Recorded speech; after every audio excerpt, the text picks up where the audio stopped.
جناب سلیمان بن یسار رضی اللہ تعالیٰ عنہ آپ فرماتے ہیں کہ نبی پاک صلی اللہ علیہ وسلم آپ نے ارشاد فرمایا خصال الخیری 360 خصلتاً، یہ جو خیر کی خصلتیں ہیں ان کی تعداد 360 ہے۔ 360 کوالٹیز ہے جو ایک اچھے انسان کے اندر اللہ تعالیٰ ان میں سے کچھ یا بہت زیادہ پیدا فرماتا ہے۔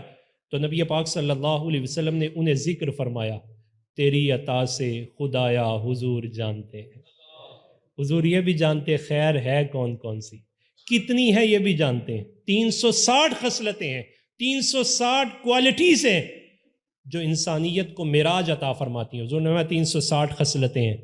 اب جب آپ نے ذکر کیا تو پھر آگے ارشاد فرمایا اذا اراد اللہ عز وجل بعبد خیرا جعل فیہ خصلۃ منہا یدخلها بها الجنہ، جب رب تعالیٰ کسی کے ساتھ بلائی کا ارادہ فرماتا ہے تو کوئی ایک خصلت اسے عطا فرما دیتا ہے، ان میں سے ایک کوالٹی عطا فرماتا ہے، اور اس ایک کوالٹی کا اتنا وزن ہے اس کا کہ جعل فیہ خصلۃ منہا یدخلہ بالجنہ، وہ ایک کوالٹی بندے کو جنت میں لے جانے کے لیے کافی ہوتی ہے، صرف ایک کوالٹی۔ آئیے اللہ تعالیٰ کی بارگاہ میں دعا فرمائے رب تعالیٰ ہمیں بھی یہ کوالٹیاں عطا فرمائے۔ اب جناب ابو بکر صدیق بھی اسی مجلس میں موجود تھے۔ اب جناب ابو بکر صدیق رضی اللہ تعالیٰ عنہ نے کیا عرض کیا، فقال ابو بکر یا رسول اللہ صلی اللہ علیہ وسلم افی منہا شیء، کیا میرے اندر بھی ان میں سے کوئی ایک پائی جاتی ہے؟ آج ہم چھوٹا سا کام کریں، اپنی سیلف اکاؤنٹیبلٹی، آج چھوٹا سا اچھائی کا کام کرے تو ہم اتراتے نہیں پھرتے، بتاتے نہیں پھرتے، بس نہیں چلتا، ورنہ اپنے ماتھے پہ لکھ لے میں نے یہ بھی کیا، یہ بھی کیا، وہ بھی کیا، یہ بھی کیا۔ جناب ابو بکر صدیق رضی اللہ تعالیٰ عنہ اتنا کچھ کرنے کے باوجود بھی چونکہ انر پیوریفیکیشن ہو چکی تھی، دل کا تزکیہ ہو چکا تھا، اللہ ان سے راضی ہو چکا تھا، اور رضا کی کیفیات کیا ہے کہ جناب ابو بکر صدیق رضی اللہ تعالیٰ عنہ عرض کرتے ہیں افیہ منہا شیئن، کیا حضور ان میں سے کوئی ذرا سی میرے اندر بھی پائی جاتی ہے؟ کوئی بھی اور ذرا سی بھی، کوئی بھی اور ذرا سی میرے اندر بھی پائی جاتی ہے۔ مصطفیٰ کریم علیہ السلام نے اپنے تبسم کی خیرات عطا فرمائی۔ صدیق کا عقیدہ بھی دیکھیں، صدیق جانتے ہیں تیری عطا سے خدایا حضور جانتے ہیں، میرے نوشتہ اعمال میں کیا کیا لکھا ہوا ہے میرے آقا اسے جانتے ہیں۔ حضور نے اپنی نگاہ نبوت ڈالی اور صدیق کے نوشتہ اعمال کو دیکھا، اور دیکھنے کے بعد تبسم کی خیرات دی اور فرمایا جمعاء من کل شیء، اے صدیق رب تعالیٰ نے 360 کی 60 تجھے عطا فرما دی ہیں۔ 360 کی 360، یہ شان ہے خدمت گاروں کی، سرکار کا عالم کیا ہو۔ صدیق اکبر کا یہ مقام ہے تو رسول اللہ کا مقام دیکھیے کیا ہے، ہمارے آقا و مولا صلی اللہ علیہ وسلم کا۔ اب جناب صدیق اکبر رضی اللہ تعالیٰ کو یہ جو خصلتیں عطا فرمائیں اللہ تعالیٰ نے 360 خصلتیں، ان 360 خصلتوں میں سے پہلی خصلت ہے حق کی قبولیت، توحید کو قبول کرنا، توحید باری تعالیٰ پہ جم جانا۔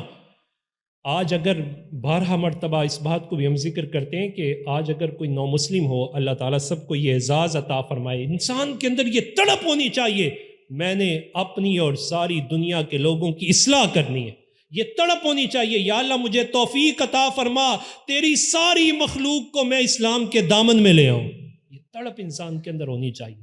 تو آج اگر کسی کو کلمہ پڑھا دیا جائے تو جتنا بڑا آدمی کو کلمہ پڑھاتا ہے، یہ جو اسلام ہے یہ صرف فزیکل فارم میں ہمارے سینے میں نہیں آتا، بلکہ اس کی اسپرچل فارمز بھی ہیں۔ یہ اسپرچل فارمز ہی ہیں جن کی وجہ سے ایک بندہ اگر وہ مسلمان نہیں ہے تو آپ دور سے اسے دیکھ کے شاید گھن بھی محسوس کرتے ہیں، شاید اسے قریب بھی نہیں آنے دیتے، شاید آپ یہ بھی سوال کر دیتے ہیں کہ اس کے ساتھ کھانا بھی چاہیے کہ نہیں کھانا چاہیے، لیکن جو ہی آپ کو پتہ چلتا اس نے اسلام قبول کر لیا ہے اسے نہیں آنا پڑتا، آپ کا دل آپ کو خود لے کے جاتا ہے، اور دور نہیں آپ اسے معانقہ کرتے ہیں، اور صرف معانقہ نہیں کرتے بلکہ اس کو مبارکباد بھی دیتے ہیں اور اللہ کا شکر ادا کرتے ہوئے کہتے ہیں دعا کرو، نو مسلم کی دعا کو اللہ جلد قبول فرما لیتا ہے۔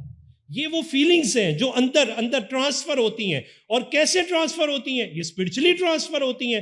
یہ اسلام کی یہ خصوصیت ہے، اس کا تعلق صرف فزیکل چیزوں کے ساتھ نہیں ہے بلکہ اسپرچلی اب جو بندہ دین کا مبلغ یا وائز ہے، فزیکلی اگر وہ پرواز کرتا ہے تو کہیں نہ کہیں گر جائے گا. یہ اسپرچولیزم ہے، انر پیوریفیکیشن ہے، یہ اندر کی کیفیات ہیں، اندر کا تزکیہ ہے جو نبی علیہ الصلوۃ والسلام کے توسل سے اس امت کا خاصہ ہے.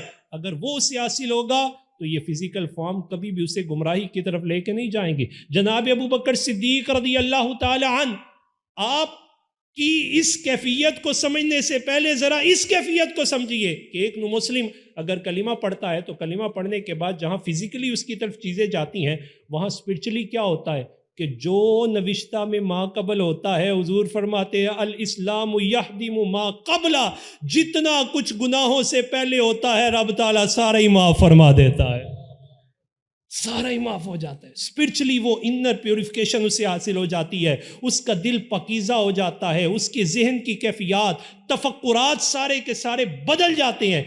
آج اگر کوئی بندہ کسی کو کلمہ پڑھائے تو کیفیت یہ ہوتی ہے جو حضرت نے فرمایا تھا الف اللہ چمبے دی بوٹی تے مرشد من میرے وچ لائی.